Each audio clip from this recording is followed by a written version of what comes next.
ஒரு கல்யாண வீட்ல நடந்த ஒரு சம்பவம். அத கல்யாணத்துக்கு போன பக்கத்து வீட்டு பெண்மணி வந்து பூரணியோட வீட்ல சொல்றா.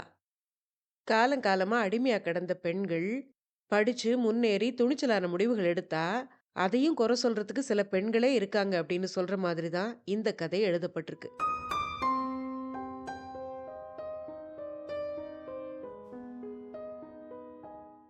கல்லூரியில இருந்து வந்து நான் புத்தகங்கள அடுக்கி வச்சுக்கிட்டு இருந்தேன். கைகள் புத்தகங்கள அடுக்கிக்கிட்டு இருந்தாலும், மனசு வேற எங்கேயோ சஞ்சரிச்சுக்கிட்டு இருந்தது. அப்போ பக்கத்து வீட்டு பார்வதி அம்மா வந்தா. அவ பரபரப்போட வர்றத பார்த்ததுமே எனக்குள்ளேயும் ஒரு ஆர்வம் எழுந்தது. அந்த பார்வதி அம்மாவ கட்டாயம் உங்களுக்கும் நான் அறிமுகப்படுத்தி வைக்கணும்.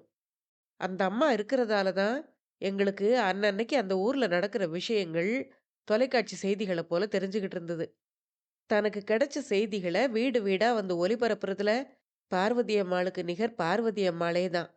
அன்னைக்கு அந்த அம்மா வந்த தோரணையில இருந்தே பெருசா ஏதோ நடந்திருக்கும் போல இருக்கே அப்படின்னு தெரிஞ்சுக்கிட்டேன் நான்.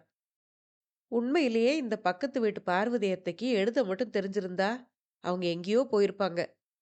விஷயங்கள தேர்ந்தெடுக்கிறதுலயும், கூட்டி குறைக்கிறதுலயும், கொட்டை எழுத்துல விளம்பரம் குடுக்கறதுலயும், வேண்டாதத இருட்டு அடிக்கிறதுலயும், கற்பனைய உபயோகிச்சு, உப்பு சப்பில்லாத விஷயங்கள கூட ருசிகரமா எடுத்து சொல்றதுலயும், அந்த பார்வதி அம்மாளுக்கு பெரிய ஆற்றல் இருந்தது.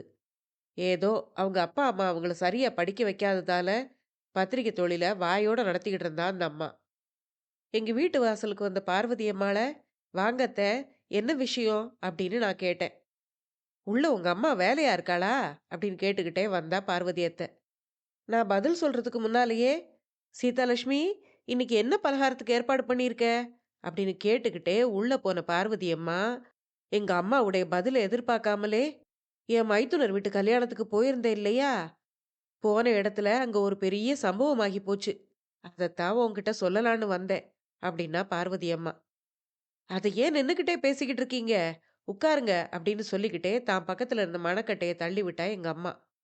பார்வதி அம்மாளும் அந்த மணக்கட்டையில உட்கார்ந்துகிட்டு அந்த கல்யாண வீட்டு சம்பவத்த சொல்ல ஆரம்பிச்சா.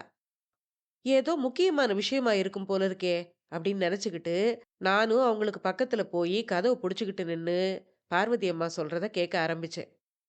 "சீதாலட்சுமி, என் மைத்துனரோட பொண்ணு கல்யாணம் திடீர்னு நின்னு போயிருச்சு. கதைய கேட்டியா? அந்த பொண்ணு இந்த மாப்பிள்ளை வேண்டான்னு எல்லாருக்கும் முன்னால வெடுக்குன்னு சொல்லிட்டாளாம். என் மைத்துனர் ஒரு டாக்டர்னு உனக்கு தெரியும் தானே? அவரோட பொண்ணு கல்யாணத்துக்கு நேத்தைக்கு தான் மாப்பிள்ளை அழைப்பு. நானும் சீமையிலிருந்து ஏதோ 7 கடல தாண்டி மாப்பிள்ளை பிடிச்சிருக்காங்களே, அவர் எப்படித்தான் இருக்காரோன்னு பார்க்கறதுக்காக அங்க போயிருந்தேன். என் மைத்துனர், அதான் டாக்டர் ராமமூர்த்தி இருக்காரே, அவரோட பொண்ணு மின்னல் கொடிய போல இருப்பா. அவளுக்கு ஏத்த மாதிரி கணவன் கிடைக்க மாட்டான்னு கூட நாங்க எல்லாரும் முன்னால பேசிக்கிட்டு இருந்தோம். ஆனா போன இடத்துல சூட்டும் கோட்டும் போட்டுக்கிட்டு நின்ன அந்த மாப்பிள்ளைய பார்த்ததும் நான் அப்படியே பிரமிச்சு போயிட்டேன்.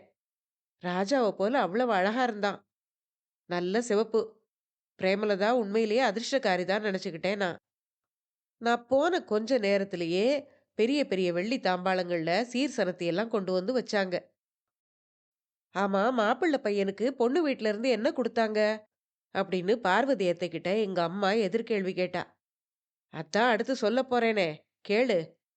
ஒரு தங்க முலாம் பூசின வெள்ளி தட்டுல 100 ரூபாய் நோட்டா 50 நோட்டுகளோட கட்டு வச்சிருந்தாங்க. இது தவிர வைரக்கல் பதிச்ச தங்கச் சங்கிலி உள்ள கடிகாரம் ஒண்ணு வச்சிருந்தாங்க. பார்வதி அம்மா இப்படி சொன்னதும், "நீங்க சொல்றத பார்த்தா மாப்பிள்ளைக்கே பல லட்சத்துக்கு செய்திருப்பாங்க போல இருக்கே" அப்படின்னா எங்க அம்மா. "பின்ன இல்லாமலா" அப்படின்னு பார்வதி அம்மா சொன்னதும், நான் எங்க காமுவுக்கு டைபாய்டு ஜுரம் வந்தப்போ மருந்து வாங்குறதுக்காக அந்த டாக்டர் கிட்ட போயிருந்தேன். என் கையில 2000 ரூபாய் இருந்தது. ஆனா மருந்துக்கான பில்லு 2050 வந்திருந்தது. அந்த 50 ரூபாய தள்ளுபடி பண்ணும்படி நான் அவர்கிட்ட கேட்டேன். ஆனா அவரு முடியவே முடியாதுன்னு சொல்லிட்டாரு. அப்படியெல்லாம் அடுக்கடுக்கா சேர்த்து தான் இப்போ மாப்பிள்ளைக்கு லட்ச லட்சமா குடுக்குறாரு போல இருக்கு அப்படின்னா எங்க அம்மா. உடனே பார்வதி அம்மா, "சீதாலட்சுமி, பொறுமையா நான் சொல்றத முழுசா கேளு. கடைசியில உனக்கே ஆச்சரியமா இருக்க போகுது பாரு" அப்படின்னா. "அப்படியா சங்கதி? அப்புறம் என்னாச்சு?" அப்படின்னு எங்க அம்மா ஆர்வத்தோட கேட்டா. சீர்சனத்தையெல்லாம் குடுத்துக்கிட்டு இருந்த அந்த சமயத்துல பாட்டு கச்சேரி வேற நடந்துகிட்டு இருந்தது. அப்போ மாப்பிள்ளை பையன் பக்கத்துல இருந்தவர் காதுல ஏதோ குசுகுசுன்னு சொன்னான். அந்த மனுஷர் உடனே டாக்டர் கிட்ட போய் மாப்பிள்ளை சொன்ன விஷயத்த சொல்லிட்டு வந்தாரு. அவ்வளவுதான். டாக்டரோட முகத்துல எள்ளும் கொள்ளும் வெடிச்சுது. அவரு நேரா அங்க இருந்து தன் மனைவி கிட்ட போனாரு. கோபமா வந்து நின்ன கணவன பார்த்து அவ பயந்து போனா. "என்ன சமாச்சாரம்? என்ன ஆச்சு?" அப்படின்னு பதட்டத்தோட கேட்டா. இந்த முட்டாள் மாப்பிள்ளை இங்க படிச்சது பத்தாதுன்னு வெளிநாட்டுக்கு வேற போய் படிச்சுட்டு வந்திருக்கானாம். இவன் வெளிநாட்டுக்கு போய் படிச்சாங்கிறதுக்காக நான் என்ன இங்க தங்க பண்ணையா வச்சிருக்கேன்? அவனுக்கு இப்போ புது மாடல்ல கார் ஒண்ணு வேணுமாம். அப்படின்னு கோபத்தோட சொன்னாரு டாக்டர். அத கேட்டு ஜானகி அசந்து போனா. அவங்க அப்பா கத்தி பேசுனத கேட்டு மணப்பெண்ணான பிரேமலதாவும் அப்ப அங்க வந்துட்டா. அவ அவங்க அப்பா கிட்ட, "அப்பா, ஒரு 5 நிமிஷம் நான் மாப்பிள்ளையோட பேசணும்" அப்படின்னு சொன்னா. "அவன்கிட்ட போய் நீ என்னம்மா பேசப் போற?" அப்படின்னு கேட்டாரு டாக்டர். "அது என்ன பொறுத்த விஷயம். நான் ஒண்ணும் குழந்தை இல்லப்பா. என்னை இப்போ அவர்கிட்ட கூட்டிட்டு போறீங்களா இல்லையா?" அப்படின்னா பொண்ணு. அவ குரல்ல இருந்த தீர்மானத்த பார்த்த டாக்டர் மாப்பிள்ளைய போய் அழைச்சிட்டு வர்றதுக்காக போனாரு. அப்போ பொண்ணோட அம்மா ஜானகி இருக்காளே, அவ தன் மகள பார்த்து, "மாப்பிள்ளை கிட்ட இப்ப நீ என்னத்தடி கேட்கப் போற? ஏதாவது பிரச்சனை ஆக்கி வச்சிராத. நீ உள்ள போ" அப்படின்னா. உடனே மணப்பெண்ணான பிரேமா அவங்க அம்மாவ முழிச்சு பார்த்தா.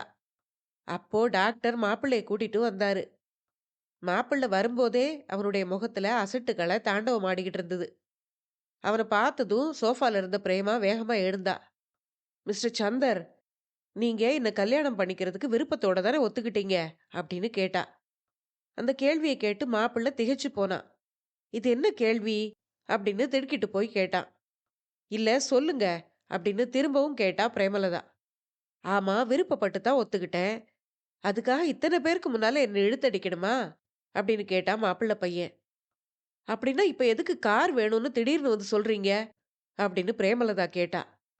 "அது வந்து அது வந்து" அப்படின்னு மென்னு விழுங்குனா மாப்பிள்ளை. உடனே பிரேமலதா, "மிஸ்டர் சந்தர், உங்கள எனக்கு பிடிக்கல. நீங்க உங்களுக்கு பொருத்தமான காரையும் வேற பொண்ணையும் தேடிக்கலாம்" அப்படின்னு சொல்லிட்டு பிரேமலதா வேகமா உள்ள போயிட்டா. "ஐயோ! அப்புறம் என்ன ஆச்சு? கல்யாணம் நின்னு போச்சா?" அப்படின்னு அதிர்ச்சியோட கேட்டா எங்க அம்மா. "பின்ன அத்தனை பேருக்கு முன்னால மாப்பிள்ளைய கூப்பிட்டு உன்னை நான் கல்யாணம் பண்ணிக்க முடியாதுன்னு அவ சொல்லிட்டு போன பிறகு அவன் எப்படி அவளை கல்யாணம் பண்ணிக்குவான்? மாப்பிள்ளை வீட்டுக்காரங்க எங்களை கூப்பிட்டு வச்சு அவமானப்படுத்திட்டீங்க" அப்படின்னு சண்டை போட்டுட்டு 10 நிமிஷத்துல அங்கிருந்து கிளம்பி போயிட்டாங்க அப்படின்னா பார்வதி அம்மா. எனக்கு ஆச்சரியமா இருந்தது. "ஏன் அத்தை, இது நிஜமா நடந்ததா? இல்ல நீங்க ஏதாவது கதைய படிச்சுட்டு வந்து சொல்றீங்களா?" அப்படின்னு நான் கேட்டேன். "ஏண்டி இப்படி கேட்குற? நான் கண்ணால பார்த்தது தானே இங்க வந்து சொல்லிக்கிட்டு இருக்கேன்" அப்படின்னா பார்வதி அம்மா. "இல்ல, இந்த காலத்துல சில பெண்கள் தானே பட்டியல் போட்டு பெத்தவங்கள கொள்ளையடிச்சுட்டு போறாங்களே, அந்த மாதிரி இல்லாம இந்த பொண்ணு வித்தியாசமா இருக்காளே, அதனால தான் அப்படி கேட்டேன்" அப்படின்னு நான் சொன்னதும், "என்னவோம்மா, காலம் கெட்டுப் போச்சு. புள்ள பூச்சிக்கெல்லாம் கொடுக்கு முளைச்ச மாதிரின்னு சொல்லுவாங்களே, அத மாதிரி படிச்ச பொண்ணுகளுக்கெல்லாம் இந்த காலத்துல வாய் துடுக்கு அதிகமா போச்சு. எங்க காலத்துல எல்லாம் நாங்க இப்படியா இருந்தோம்?" அப்படின்னு புலம்பிக்கிட்டே பார்வதி அம்மா தான் வீட்டுக்கு புறப்பட்டா. பார்வதி அம்மா போயிட்டா. நீங்க என்ன நினைக்கிறீங்க? அத மறக்காம சொல்லுங்க.